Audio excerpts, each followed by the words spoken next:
Sir నమస్తే sir Ramprasad గారు. నమస్తే అండి. రాంప్రసాద్ గారు, దీనికి ముందు మనం ఒక రిటైర్మెంట్కి సంబంధించిన వీడియో ఒకటి చేసాం. సో ఆ వీడియోలో మాట్లాడుతుండగా మీరు మధ్యలో పర్టికులర్గా ఒక విశ్లేషణ గురించి తెలియజేశారు. చాలామంది 40 సంవత్సరాలు వచ్చాక ఈ రిటైర్మెంట్ని సీరియస్గా తీసుకుంటున్నారు. 40 ఏళ్ళు పైబడ్డాక చాలామంది రిటైర్మెంట్ ప్లానింగ్ కోసం నా దగ్గరకు పరిగెత్తుకుంటూ వస్తారని చెప్పారు కదా. ఏంటి అసలు లైఫ్లో ఈ 40 ఇయర్స్ ఏజ్లోకి వచ్చాక ఎలాంటి డెసిషన్స్ తీసుకోవాలి, 40 ఏళ్ళ వయసులో తీసుకునే ఆ నిర్ణయాలు ఆలోచనలు అనేవి నెక్స్ట్ మన లైఫ్ని ఏ విధంగా మారుస్తాయి అంటారు? 40స్లోకి ఎంటర్ అవగానే ఫైనాన్షియల్ ప్లానింగ్ ఇంతవరకు చేసిన దాన్ని రివ్యూ చేసుకోవాలి, లేదా తప్పనిసరి ఫైనాన్షియల్ ప్లానింగ్ చేసుకోవాలి. అది with help of someone or your own.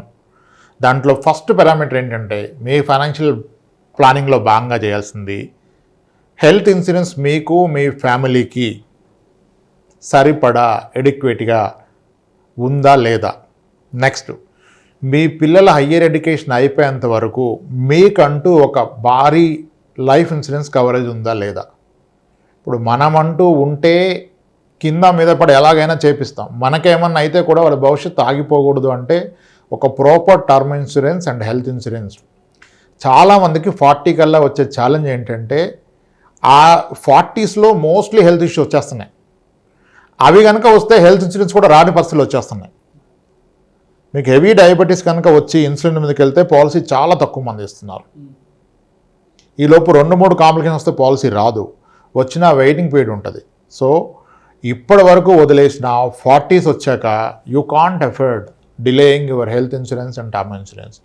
ఆ రెండు తీసుకొని తర్వాత మీ బాధ్యతల గురించి ఆలోచించండి. మొదటి బాధ్యత, మీ కర్తవ్యం ఏంటంటే ఫ్యామిలీకి హెల్త్ ఇన్సూరెన్స్ తీసుకోవటం, తర్వాత మీకంటూ ఒక టర్మ్ ఇన్సూరెన్స్ తీసుకోవటం అండి.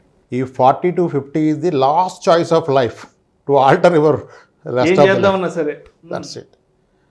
40 నుంచి 50 ఏళ్ళ మధ్యలో ఇది most critical phase of one's life, because that is the most of the పీపుల్కి పీక్ ఎర్నింగ్ స్టేజ్. అది మీ జీవితకాలంలో అంటే ప్రైవేట్ సెక్టర్లో అయితే that is the highest pay you are into.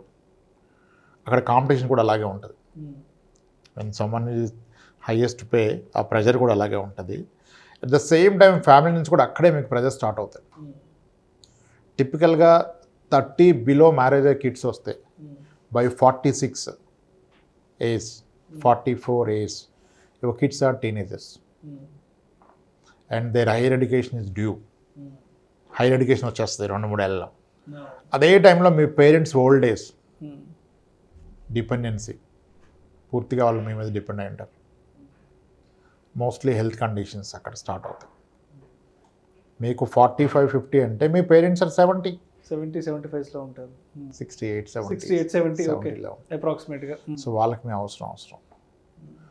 పిల్లలేమో హైయర్ ఎడ్యుకేషన్కి వెళ్తారు. అన్నీ ఖర్చుతో కూడుకున్న పనులు. అదే టైంలో మీకు రిటైర్మెంట్ అనే ఆలోచన కూడా వస్తుంది కదా. ఒక్కసారి ఫైనాన్షియల్గా ఎంత శాలరీలో ఉన్నా మీకు ఆ పెయిన్ తెలుస్తుంది. ఏదో మిస్ అయ్యాను, ఇప్పటివరకు చేయలేదు, చేయాల్సింది ఉంది అని రియలైజ్ అవుతారు. 20స్లో వాళ్ళకి 30స్లో వాళ్ళకి రిటైర్మెంట్ అంటే నేను 55 వరకు చేస్తాను, వర్క్ చేస్తాను సార్, నాకు ఆలోచన లేదంటాడు. 40స్లో ఉన్న వాళ్ళని అడిగితే సార్ ఏమన్నా మార్గం ఉంటే చెప్పండి, ఇమీడియట్గా అవ్వాలన్నది, నేను చేయలేనంటాడు. 40స్కి వచ్చాక చేయలేనన్న విషయం తెలుస్తుంది, కానీ ఆప్షన్ కూడా చేయకుండా ఉంటానికి, ఎందుకంటే ముందుగా ప్లాన్ చేయలేదు కదా. ఈ 40s స్టేజ్నే ఎంటీ నెస్ట్ అంటారు. అంటే పిల్ల పక్షులు ఎగిరిపోతాయి కదా, భార్యాభర్త మిగులుతారు గూళ్ళో. That is called empty nest syndrome. అంటే పిల్లలు 17 ఇయర్స్కి వచ్చినప్పుడు mostly they go away from parents కదా, అకాడమిక్స్ కొరకైనా ఎడ్యుకేషన్ కొరకైనా కదా. మళ్ళీ అది కాస్ట్లీ ఎడ్యుకేషన్, పిల్లలు మీతో ఉండరు, ఫస్ట్ టైం పిల్లల్ని విడిచిపెట్టి ఉంటారు. నిజానికి ఫ్యాక్ట్ ఏంటంటే 17 ఇయర్స్ క్రాస్ అయ్యాక పిల్లలు కనుక మీ దగ్గర నుంచి బయటికి ఎడ్యుకేషన్ కొరకు వెళ్తే ద బిట్టర్ ట్రూత్ ఏంటంటే they are no more your kids, they are your visitors. మీ బంధువులు అయిపోతారు వాళ్ళు. ఎందుకు? ఎడ్యుకేషన్కి ఒక్కసారి బయటకు వెళ్ళిన ఇంటికి వస్తాడా? ఓన్లీ హాలిడేస్కి వస్తాడు. హాలిడేస్కి వచ్చేవాడు ఎవడు బంధువే కదా. So your kids are no more your kids, they are your visitors. ఆ విజిటింగ్ కూడా వాళ్ళ అవసరాలకు వస్తారు. ఏ అవసరాలకి? మ్యారేజ్ ఒక అవసరం కదా, పేరెంట్స్ అనే క్యారెక్టర్స్ కావాలి. హాస్టల్కి హాలిడేస్ ఇస్తే అక్కడ ఉంటారు, హాస్టల్లో వచ్చేసి ఇంటికి వస్తారు. సో అప్పటి వరకేమో కిడ్స్ గురించి కొట్టుకుంటారు వైఫ్ అండ్ హస్బెండ్. అంటే నువ్వు వాడిని ప్యాంపర్ చేస్తావు, వీడిని ప్యాంపర్ చేస్తావు ఎక్కువగా అని. ఇద్దరు వెళ్ళిపోయాక రియాలిటీ తెలుస్తుంది, ఎవడేళ్ళకి ఫోన్ చేయడం, వీళ్ళే చేయాలి కదా. సో మళ్ళీ వాళ్ళ ఎడ్యుకేషన్ అంతా కాస్ట్లీ, దానికంతా మనీ సప్లై చేయాలి, పేరెంట్స్ సప్లై చేయాలి. ఇవన్నీ చూస్తూ ఉంటే ఈయనకి ఎనర్జీ సరిపోదు వర్క్కి. ఏమన్నా చేసుంటే సాధించుంటే బాగు అనిపిస్తారు. అందుకనే 40s కన్నా ముందే రిటైర్మెంట్ థాట్ రావాలి. 40sలో ఇన్ని వచ్చినప్పుడు ప్రయారిటీలో మీ రిటైర్మెంట్ వెనక్కి వెళ్ళిపోతుంది. కళ్ళ ముందు ఉంది ఎడ్యుకేషన్ కదా, ఎడ్యుకేషన్ డబ్బు పెట్టాలి. పేరెంట్స్ని చూసుకోవాలి. ఇంకా నీ రిటైర్మెంట్ ఎక్కడిది? అప్పుడు నీకు స్టోరీ అర్థమైపోతుంది. మా అంటే 40th ఇయర్ అంటే 40వ ఏట కనుక ఆలోచిస్తే అంతా ఉంటే next 15 years is what is in your hand. 15 నెలల్లో ఎన్ని చక్కబెట్టాలి? పిల్లల చదువులు, పిల్లల పెళ్ళిళ్ళు, తల్లిదండ్రుల ఆరోగ్యం, ఇవన్నీ. కాబట్టి 40s ఈజ్ మోర్ క్రిటికల్. ఈ 40sలో వచ్చేదాన్ని ముందుగానే ఆలోచించుకుంటే బెస్ట్. అందుకనే చెప్తాం, ఫస్ట్ సాలరీ రాగానే ప్లాన్ చేసి రిటైర్మెంట్ గురించి, మ్యారేజ్ అవ్వగానే కిడ్స్ యొక్క హైయర్ ఎడ్యుకేషన్ గురించి ప్లాన్ చేసుకోవాలి. అంతేగాని అది దగ్గరకు వచ్చాక ప్లాన్ చేయొచ్చు. ఇప్పుడు ఎవరైతే కిడ్స్ ఎడ్యుకేషన్ గురించి ముందుగా ప్లాన్ చేస్తారో, పిల్లలు పుట్టినప్పటి నుంచి వాళ్ళకి ఒక క్లారిటీ ఉంటుంది. ఇప్పుడు లెటెస్ ఇప్పుడు 0 ఏజ్ బిలో 1 year ఉన్న కిడ్కి వాళ్ళ ఫాదర్ ప్లాన్ చేస్తున్నాడు హైయర్ ఎడ్యుకేషన్ అనుకోండి. Father age 30, kid age 1 year. ఇప్పుడు హైయర్ ఎడ్యుకేషన్ అంటే నాకు అర్థమైపోయింది 16 ఏళ్ళ తర్వాత 17 ఏళ్ళ తర్వాత వస్తుంది, అంటే +2 అయిపోయాక. దానికి నేను ప్లాన్ చేశాడు. ఏమనుకున్నాడు, వీడికి చదివినా చదవకపోయినా, అంటే వీడికి చదువు అబ్బినా అవ్వకపోయినా ఒక మంచి ప్రీమియర్ ఇన్స్టిట్యూట్లో అయితే సీట్ కొంటాను, మేనేజ్మెంట్ కోటా అని ఫిక్స్ అయిపోయాడు. ఇప్పుడు మేనేజ్మెంట్ కోటా అంటే ఇంజనీరింగ్ అనుకుందాం example, Vellore institute, SRM, bits Pilani, IIIT, వీటిలో మీకు పేమెంట్ కడితే పేమెంట్ సీట్ వచ్చేస్తుంది. ఈరోజు వాటిలో ఫీజు ఇంచుమించుగా 20 లక్షలు ఉంది 4 years కలిపి. మరి ఇప్పుడు 20 లక్షలు ఉంటే 16-17 ఏళ్ళ తర్వాత 20 లక్షలు ఉంటుందా? ఉండదు కదా. ఎడ్యుకేషన్ ఇన్ఫ్లేషన్ అట్లీస్ట్ 8% వేసుకోండి, 8% వేసుకోండి. 8 వేసుకున్నా మీకు 16 ఏళ్ళకి ఇప్పుడు ఉన్నదానికి 4 రెట్లు పెరుగుతుంది. 4 రెట్లు పెరుగుతుంది అంటే ఇప్పుడు 25 లక్షలు ఉంటే ₹1 కోటి అవుతుంది. Then where is the plan for 1 crore? ఈరోజు ప్లాన్ చేస్తే రాబోయే 16-17 ఏళ్లలో 1 crore కావాలంటే ప్రాబబ్లీ మ్యూచువల్ ఫండ్ లాంటి ఇన్స్ట్రుమెంట్ తీసుకుంటే నెలకి 15,000 16,000 సరిపోతుంది. ఈరోజు ఆలోచన వస్తాయి. కానీ మీకు 40 ఏళ్ళు వచ్చాక, మీ పిల్లోడికి 14 ఏళ్ళు వచ్చాక ఆలోచన వస్తే అప్పుడు కూడా ₹1 కోటి. కానీ ₹1 కోటి 4 ఏళ్ళలో కూడబెట్టలేరు కదా. అక్కడ మీరు కాంప్రమైజ్ అవుతారు. అప్పుడు ఎవరు నేను తప్పు చేసా ముందుగా ప్లాన్ చేయలేదని చెప్పడు. నాకున్న దాంట్లో నేను బెస్టే చేశాను అంటాడు. చదివేవాడు ఎక్కడున్నా చదువుతాడు అంటారు. ఎప్పుడు? పెట్టండి డబ్బులు లేనప్పుడు కదా. అంటే మనం తప్పు పట్టట్లేదు. ప్లాన్ చేస్తే పెట్టగలిగే వాళ్ళు ఏమో ఆలోచించుకోండి అని చెప్తున్నాను. ముందుగా ప్లాన్ చేస్తే చదివేవాళ్ళు ఎలాగో చదువుతారు, చదివేవాళ్ళు పేరెంట్స్ లేకపోయినా చదువుతారు. కానీ పేరెంట్స్ సపోర్ట్ చేస్తే, ఇప్పుడు ప్రీమియర్ ఇన్స్టిట్యూట్ చదివిన వాళ్ళంతా వేరే రెగ్యులర్ కాలేజీలో నార్మల్ కాలేజ్ చదివిన తెలివైన వాళ్ళ కాదు, వాళ్ళ పేరెంట్స్ తెలివైన వాళ్ళు. సో అదే పేరెంట్స్, అది మన బాధ్యత వాళ్ళ హైయర్ ఎడ్యుకేషన్ గురించి. అది ఈరోజు ఆలోచించుకోవాలి. చాలామంది చెప్తారు హైయర్ ఎడ్యుకేషన్ ప్లాన్ చేస్తాను సార్ అంటాడు. ఎంత అంటే ఒక 15 లక్షలు సార్, 20 లక్షలు సార్ అంటాడు. 20 దేనికి? ఒక రిఫరెన్స్ పాయింట్ తీసుకుంటే మీకు అర్థమవుతుంది ఎంతకు ప్లాన్ చేయాలో. ఆ రిఫరెన్స్ లేకుండా ప్లాన్ చేస్తే మీకు అర్థమవుతుంది. అంటే మేము చదివిన కాలేజీలో కాదు కదా, నేను ఇంకా బెటర్ కాలేజ్ అనుకున్నా. ఆ బెటర్ కాలేజ్ ఈరోజు ఎంత? అది కనీసం ఇక్కడ నుంచి 8 yearsకి డబుల్ అవుతుంది. వీడికి 17 ఏళ్ళు అంటే డబుల్ కాస్త మళ్ళీ డబుల్ అయిపోద్ది కదా. దానికి ఎక్కడ పెడతావు? అది ప్లాన్ చేయాలి. ఓకే. సో అంటే ఇప్పుడు ఈ ప్లానింగ్ లేనంత లోపల ఇన్వెస్ట్ చేయడానికి కాదు, డబ్బులు ఏం వృధా చేయరు. ప్రాబ్లం వల్ల ఏంటంటే డబ్బులు ఎవరు వృధా చేయరు, ఇన్వెస్టే చేస్తారు. కానీ దాన్ని రైట్ ఇన్వెస్ట్మెంట్ చేసామా లేదా అనేది. People are thinking good investment, not the right investment.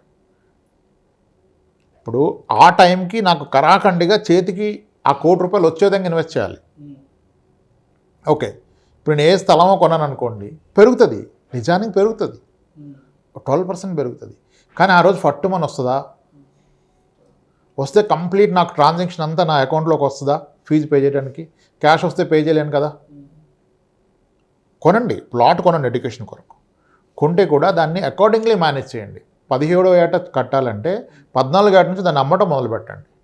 ముందుగా అమ్మి డబ్బు అకౌంట్లో పెట్టుకొని ఆ రోజు కట్టండి. ఇలా కిడ్స్ ఎడ్యుకేషన్ని కిడ్ పుట్టగానే ప్లాన్ చేయాలి. ఆడు 9th 10th వచ్చాక యూ కాంట్. మీ రిటైర్మెంట్ కూడా కనీసం ఒక 15 ఏళ్ళ ముందు ప్లాన్ చేస్తే అచీవ్ అవ్వగలుగుతారు. లాస్ట్ మినిట్ ప్లానింగ్ అవ్వదు. ఆ క్లారిటీ పెట్టుకున్నప్పుడు రిటైర్మెంట్ అంటే దీంట్లోనే అని ఏం లేదు. రెండో ఇల్లు కొన్నప్పుడు decide it, this house is for my retirement. అంటే ఎలా రిటైర్మెంటు? దాని నుంచి వచ్చే అద్దెతో నా రిటైర్డ్ లైఫ్ కొనసాగిస్తాను. అప్పుడు ఏమవుతుంది? మీ ఫ్యామిలీకి మీరు కరెక్ట్ ఇండికేషన్ ఇస్తారు. పర్పస్ తెలవాలి కదా. దీన్ని నమ్మి చదివిస్తానంటే దాని మీద ఆశపడతారు. ఇది నా రిటైర్మెంట్కి రా, ఎవరికి ఇవ్వను, దీని మీద వచ్చే రెండుతో నేను బ్రతికేస్తాను. ఈరోజు నా ఖర్చు 20,000, ఈరోజు 30,000 రెండో చదివి కొనుక్కున్నాను. ఫ్యూచర్లో నా ఏజ్ పెరిగినా దీని రెంట్ పెరుగుతుంది కాబట్టి నా ఖర్చులు పెరిగినా సరిపోద్ది. అలా ఏదో ఒక అసెట్ లింక్ పెట్టుకోండి రిటైర్మెంట్కి, లేదా పెన్షన్ ప్లాన్స్లో పెట్టండి.